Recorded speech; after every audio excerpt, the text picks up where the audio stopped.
messieurs, bonjour, bienvenue dans Chine-France, le journal, votre émission quotidienne d'information sur la Chine. Sans transition, voici les titres de l'actualité. La Chine demande à la Banque mondiale et au Fonds monétaire international d'aider l'Afghanistan. La Chine va prendre de nouvelles mesures pour attirer plus d'investissements étrangers. Le footballeur Kylian Mbappé et la championne olympique Zhang Jiaqi sont les parrains des bébés pandas de Beauval. À l'approche des JO d'hiver de Pékin 2022, tous les sites des Jeux seront couverts par les réseaux de télécommunications d'ici la fin de l'année. Le ministre chinois des Affaires étrangères, Wang Yi, a appelé mercredi 27 octobre la Banque mondiale et le Fonds monétaire international à reprendre le versement d'un soutien financier à l'Afghanistan afin que le pays puisse entamer sa reconstruction. La prise de pouvoir des talibans en août a entraîné le gel de milliards de dollars d'actifs de la Banque centrale et la suspension de l'accès aux fonds par les institutions financières internationales, bien que l'aide humanitaire se poursuive. Les banques afghanes sont à court d'argent, les fonctionnaires n'ont pas été payés et les prix des denrées alimentaires sont montés en flèche. Le Fonds monétaire international a déclaré mardi dernier que l'économie afghane allait se contracter jusqu'à 30% cette année, ce qui pourrait alimenter une crise des réfugiés. S'adressant au ministre des Affaires étrangères des pays voisins de l'Afghanistan, Wang Yi a déclaré que l'Afghanistan a besoin d'un renouveau sur tous les fronts et le développement est la priorité absolue. Il a renouvelé son appel aux États-Unis et à d'autres pays occidentaux pour qu'ils lèvent les sanctions unilatérales contre l'Afghanistan et à l'Organisation mondiale de la santé pour qu'elle fournisse davantage de vaccins et de fournitures médicales afin d'aider l'Afghanistan à lutter contre la Covid-19. La Chine a déclaré qu'elle enverrait 30 millions de dollars, soit 25,8 millions d'euros, d'aide humanitaire d'urgence à l'Afghanistan. La Chine a toujours appelé la communauté internationale à s'engager auprès des talibans plutôt que de les isoler. Wang Yi estime que les talibans sont désireux de dialoguer et de coopérer avec l'extérieur et qu'ils sont sérieux à ce sujet. La Chine va étendre la politique fiscale préférentielle pour les investisseurs étrangers participant au marché obligatoire continental dans le cadre de ses efforts pour promouvoir l'ouverture et attirer les investissements étrangers, a décidé le 27 octobre une réunion exécutive gouvernementale. Présidée par le Premier ministre chinois Li Keqiang, la réunion exécutive du Conseil des affaires d'État, autrement dit le gouvernement chinois, qui s'est tenue le 27 octobre, a indiqué que la Chine continuera à élargir son ouverture, à tirer parti des atouts de son grand marché intérieur et à favoriser un environnement commercial plus favorable. Des efforts supplémentaires seront également déployés pour attirer les investissements étrangers et encourager davantage d'investisseurs étrangers à participer au développement intérieur de la Chine via le marché obligatoire. La réunion a aussi décidé que la politique d'exonération des investisseurs institutionnels étrangers de l'impôt sur les sociétés et de la taxe sur la valeur ajoutée sur les gains d'intérêt obligatoires résultant d'investissements sur le marché obligatoire de la partie continentale de la Chine sera prolongée jusqu'au 31 décembre 2025, date qui marque la fin de la période du 14e plan quinquennal. Les départements concernés devront suivre le processus de dépôt des dossiers auprès du comité permanent de l'Assemblée populaire nationale, conformément aux lois et règlements, et dans l'intervalle renforcer la réglementation du marché et lutter contre les irrégularités telles que la spéculation excessive et la manipulation du marché.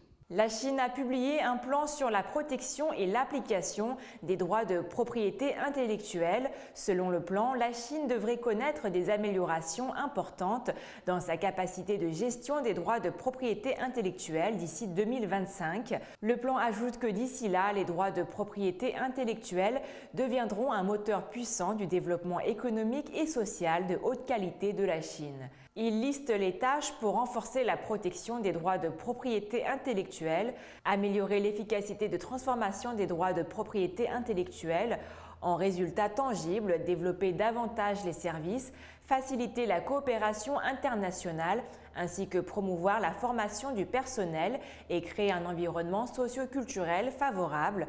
En vue de mesurer la réussite de ces objectifs, le plan met en avant 8 critères, dont le nombre de brevets de haute valeur détenus pour 10 000 personnes.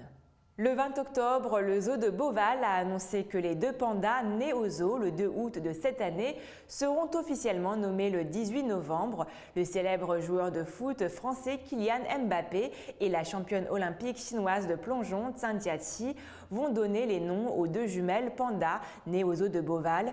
Le zoo a déclaré que la participation des 2 sportifs connus permettra de sensibiliser davantage de jeunes à l'importance de la protection des espèces menacées et de la biodiversité. Le panda géant femelle, Juan Juan, a donné naissance à des jumelles au zoo de Beauval au petit matin du 2 août de cette année. Les 2 petites femelles se portent bien.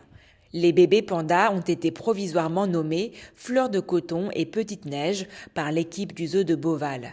Le 20 octobre, le zoo a proposé pour la première fois en France un vote historique à tous les internautes pour déterminer les noms officiels et définitifs des bébés pandas. Le public est ainsi invité à voter parmi 10 noms jusqu'au 2 novembre sur le site internet du zoo. Zhang Jiaqi et Mbappé révéleront les noms chinois tant attendus des jumelles pandas le 18 novembre lors d'une cérémonie du nom au zoo de Beauval. C'est avec enthousiasme que Kylian a accepté cet engagement de devenir parrain d'une des jumelles pandas, fan de Beauval, passionné depuis toujours par les animaux et en particulier par les guépards. Le footballeur raconte qu'il s'est inspiré de ces félins pour acquérir ses fulgurantes accélérations sur le terrain. Zhang Jiaqi, médaillée d'or en plongeon 10 mètres synchronisé au JO de Tokyo en 2021, est la marraine du 2e bébé. Tout juste âgée de 17 ans, cette jeune athlète chinoise est déjà une très grande championne et a remporté plusieurs médailles. Médaille d'or du plongeon synchronisé à 10 mètres au championnat du monde 2019, double médaille d'or à la Coupe du monde de plongeon 2018, du plongeon à 10 mètres et du plongeon synchronisé à 10 mètres. À travers cet engagement officiel auprès des 2 bébés pandas, ces 2 grands champions montrent leur implication pour la protection de la biodiversité.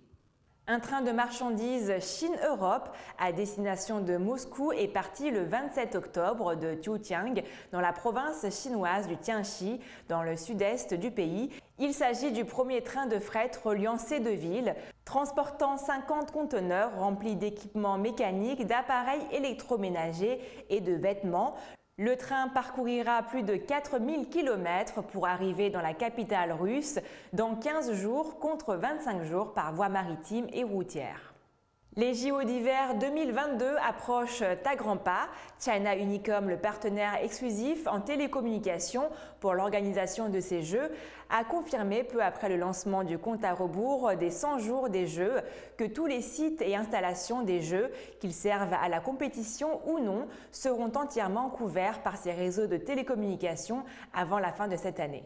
L'installation de réseaux de télécommunications a été finalisée dans 57 des 87 sites affectés aux JO d'hiver de 2022, dont 12 sites de compétition, et les préparations sont en cours sur les 30 autres sites, a fait savoir Liu Huaxue, vice-directeur du bureau des JO d'hiver de 2022 chez China Unicom. Une plateforme de commandement et de coordination sera en mesure de soutenir les télécommunications entre les 3 zones de compétition situées respectivement dans le centre de Pékin, dans la banlieue nord-ouest de Pékin au district de Yangqin, ainsi qu'à Zhangjiakou dans la province du Hebei, et d'assurer ainsi l'efficacité de travail pour la gestion des bénévoles, du relais de la flamme olympique, des sites de compétition, des services logistiques, des retransmissions, de la sécurité publique ainsi que de l'aide médicale. Le vice-directeur du bureau des JO d'hiver de 2022 chez China Unicom a annoncé que China Unicom mettra à la disposition du comité d'organisation des JO de 2022 plus de 10 000 terminaux ainsi que près de 5 000 personnes pour assurer le fonctionnement de ces réseaux de télécommunications. C'est la fin de votre émission, merci à tous de l'avoir suivi.